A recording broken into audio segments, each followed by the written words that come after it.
Selamat datang kembali di sesi kita. Hari ini kita mau gali lebih dalam nih. Sebuah konsep penting banget di dunia keuangan. Langsung dari sumber klasik ya, bab 4 buku Security Analysis, karya Graham dan Dodd. Fokus kita hari ini bedain antara investasi dan spekulasi. Sering ketuker nih. Betul sekali, dan ini bukan cuma soal istilah loh. Oh iya, kenapa penting banget emang? Buku ini bilang, gagal paham soal ini tuh, wah bisa jadi akar banyak masalah di pasar. Kayak gelombung pasar 1928, 1929 itu. Yang heboh itu ya? Iya, dan anehnya, kebingungan ini tuh masih ada sampai sekarang gitu. Jadi, penting banget buat kita luruskan konsep dasarnya. Oke, jadi misi kita hari ini biar lebih jernih ya soal ini. Sip, mari kita mulai bedah. Siap, karena kalau bingung, bisa bahaya. Banyak orang mikir udah investasi, taunya malah lagi spekulasi. Gak sadar sama risikonya. Nah, itu dia. Sering kan kita dengar cara-cara umum buat bedainnya. Kayak misalnya, kalau beli obligasi pasti investasi, saham itu spekulasi. Gitu bukan sih? Atau ada lagi, kalau beli lunas itu investasi, tapi kalau pakai margin, wah spekulatif tuh. Iya, iya. Terus soal jangka waktu juga kan? Jangka panjang investasi, pendek spekulasi. Nah, itu beberapa anggapan umum yang sering banget kita dengar. Dan Graham serta Dodd tuh langsung bilang, cara-cara itu kurang pas, Kurang pas gimana maksudnya? terlalu sederhana, dan sering bikin salah kaprah. Coba kita ambil contoh obligasi VS saham tadi ya. Oke. Emang semua obligasi aman? Ya nggak juga. Kalau obligasinya dari perusahaan yang katakanlah keuangannya goyang atau jaminannya nggak jelas, ya itu spekulatif banget, meskipun bentuknya obligasi. Masuk akal. Sebaliknya, beli saham perusahaan bagus, fundamental kuat, dijual di harga wajar pula, itu bisa jadi investasi yang solid banget kan, meskipun bentuknya saham. Jadi, jenis asetnya aja tuh nggak cukup. Oke, jadi jenis aset bukan patokan utama. Terus gimana soal motif? Kan ada juga tuh yang bilang, kalau niatnya cari income rutin, kayak dividen, bunga gitu, itu investasi. Tapi kalau ngejar profit dari harga naik, itu spekulasi. Nah, ini juga, menurut Graham dan Dodd, agak bermasalah. Coba bayangin gini deh, Gimana tuh? Anda beli saham perusahaan bagus banget, potensinya gede. Tapi, perusahaannya mutusin nahan laba dulu, nggak bagi dividen. Uangnya dipakai buat ekspansi, biar makin gede nanti. Oke, biar tumbuh ya. Iya. Nah, kalau pakai logika income vs profit tadi, berarti Anda beli saham itu jadi spekulatif dong. Cuma gara-gara nggak dapat duit tunai sekarang. Kan aneh? Iya juga ya, aneh kedengerannya. Era baru. Bisa dijelasin dikit nggak kaitannya? Kayaknya penting nih. Itu tuh intinya euforia berlebihan soal masa depan. Orang-orang pada silau banget sama potensi pertumbuhan perusahaan-perusahaan tertentu waktu itu. Sampai lupa daratan gitu. Bisa dibilang gitu. Mereka mikir harga berapapun oke lah buat saham bagus ini. Lupa ngelihat kondisi bisnis sekarang. Lupa analisis nilai wajarnya berapa sih sebenarnya. Fokusnya ke depan terus ya. Betul, fokusnya cuma ke harapan masa depan. Akibatnya, ya gitu, harga saham terbang gila-gilaan, jauh di atas nilai fundamentalnya. Pas gelembungnya pecah, ambruk semua. Ngeri juga ya. Mereka lupa prinsip dasar. Keamanan investasi itu basisnya analisis kritis fakta saat ini, bukan mimpi indah soal masa depan. Oke, jelas banget bahayanya kalau salah kaprah. Jadi, kalau cara-cara umum tadi pada kurang pas, gimana dong cara bedainnya menurut Graham dan Dodd? Ini intinya nih kayaknya. Tepat. Nah, setelah bongkar mitos-mitos tadi, mereka kasih definisi yang kuat banget. Ini dia nih, intinya. Operasi investasi adalah operasi yang berdasarkan analisis mendalam, menjanjikan keamanan pokok modal, safety of principle, dan imbal hasil yang memuaskan, satisfactory return. Operasi yang tidak memenuhi persyaratan ini adalah spekulatif. Oke, singkat tapi padat ya. Coba kita kupas satu-satu. Yang pertama nih, analisis mendalam. Maksudnya apa sih? Sedalam apa? Ini kuncinya nih. Analisis mendalam itu bukan cuma lihatin grafik harga naik turun, atau baca berita doang, apalagi ikut-ikutan temen. Terus gimana? Ini kerja detektif finansial beneran. Maksudnya, Anda harus pelajari data historisnya, paham model bisnisnya gimana, duitnya dari mana. Terus lihat juga posisi dia di industrinya gimana. Harus detail gitu ya? Iya dong. Analisis kekuatan finansialnya neraca, arus kas, utangnya gimana. Dan yang paling penting, coba tentuin standar nilai yang jelas. Kira-kira nilai wajarnya sekarang tuh berapa? Berdasarkan fakta ya, bukan feeling. Persis. Keputusan investasi harus dari situ, bukan dari firasat atau harapan harga bakal naik besok. Kata Graham dan Dowd, investor itu lihat masa depan sebagai risiko yang perlu dijaga, bukan buat dicari untung darinya secara spekulatif. Wah, kerja detektif finansial. Keren istilahnya. Terus yang kedua, menjanjikan keamanan pokok modal. Ini maksudnya nggak boleh rugi sama sekali gitu, anti rugi. Pertanyaan bagus. Ya, nggak ada jaminan absolut lah di dunia ini, apalagi pasar modal. Jadi, Keamanan pokok modal di sini tuh bukan berarti harga asetnya nggak bakal turun, atau pasti nggak rugi. Bukan gitu. Lebih ke perlindungan dari rugi permanen atau rugi besar dalam kondisi bisnis yang ya wajar atau normal. gimana maksudnya kondisi wajar? Hasil analisis mendalam tadi itu harus nunjukin kalau nilai intrinsik asetnya atau kekuatan pendapatannya cukup kuat buat nahan guncangan bisnis biasa, fluktuasi ekonomi normal. Oke. Nah, kalau hasil analisisnya malah bilang, wah ini ada risiko rugi gede nih yang harus diterima demi potensi untung besar, nah kemungkinan besar itu udah masuk ranah spekulasi. Ada contohnya nggak di buku? Ada, contoh bagus soal saham General Electric dulu. Harganya naik turun drastis banget. Tapi apa, nilai bisnis fundamental GE berubah sedramatis itu dalam waktu singkat? Kayaknya nggak ya. Kemungkinan besar enggak. Yang lebih banyak berubah itu sentimen pasar. Optimisme, pesimisme publik kontak-kanti. Nah, harga pas lagi euforia atau pas lagi putus asa itu, kata Graham dan Dodd, bukan nilai investasi. Jadi keamanan pokok modal tuh kayak gimana dong? Artinya beli di harga yang ngasih Anda margin of safety. Semacam bantalan pengaman gitu kalau penilaian kita salah atau kondisi bisnis memburuk di luar dugaan. Margin of safety. Wah, konsep penting lagi nih dari Graham. Oke, lanjut ke komponen terakhir definisi investasi.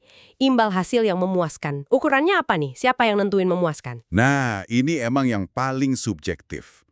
Memuaskan kan relatif ya buat tiap orang. Iya sih. Imbal hasil yang oke buat pensiunan yang butuh pendapatan stabil mungkin beda sama yang diharapkan anak muda yang baru mulai karir yang horizon waktunya panjang. Jadi gimana patokannya? Intinya, imbal hasil yang diharapkan itu harus masuk akal, sepadan sama resiko yang diambil, yang harusnya rendah ya kalau investasi beneran, dan sesuai sama tujuan finansial orang itu.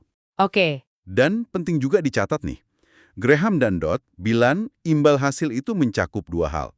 Pendapatan rutin, kayak dividen, bunga, dan apresiasi modal, kenaikan harga aset. Oh, jadi nggak harus selalu dapat dividen ya? Betul. Jadi, investasi nggak harus selalu kasih duit tunai sekarang buat dianggap memuaskan.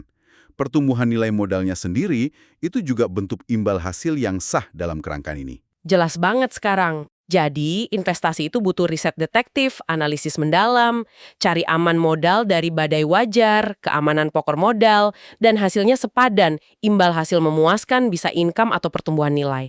Nah, kalau gitu spekulasi definisinya gimana pakai kerangka ini? Kalau definisi investasi udah jelas tadi, definisi spekulasi jadi gampang. Intinya, spekulasi itu ya operasi finansial di mana satu atau lebih dari 3 syarat investasi tadi gak terpenuhi. Nggak terpenuhi ya? Iya. Artinya, analisis mendalam gak bisa secara meyakinkan janjiin keamanan pokok modal dan imbal hasil yang memuaskan. Dalam spekulasi, unsur ketidakpastian, risiko rugi, atau ketergantungan pada perkembangan masa depan yang susah ditebak itu jadi jauh lebih dominan. Dibanding keamanan saat ini ya? Betul.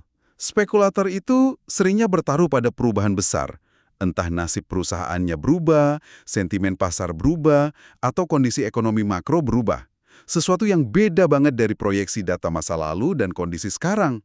Peran keberuntungan, chance, jadi gede banget di sini. Soal keberuntungan, di buku ada analogi menarik ya soal peran analisis dalam spekulasi yang pemain roulette itu. Betul, analogi roulette itu pas banget. Gini loh, investor sejati yang analisisnya mendalam, terus diversifikasi dengan baik, itu kayak pemilik kasino. Oh ya, kok bisa? Jangka panjang, kasino kan hampir pasti untung kalau terapin aturan dan probabilitas yang benar. Mungkin adalah 1-2 malam apes, tapi secara keseluruhan bisnisnya profit. Oke, paham. Terus spekulator? Nah, spekulator, sepinter apapun dia, itu lebih mirip pemain roulette. Mungkin dia punya sistem dikit, atau analisis yang dia pikir bisa kasih keunggulan. Mungkin dia tahu roda mana yang agak miring dikit. Bisa aja.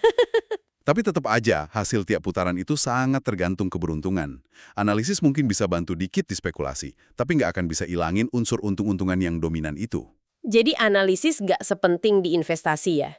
Kata Graham dan Dodd, analisis dalam spekulasi itu sifatnya cuma pendukung, bukan pemandu utama kayak di investasi.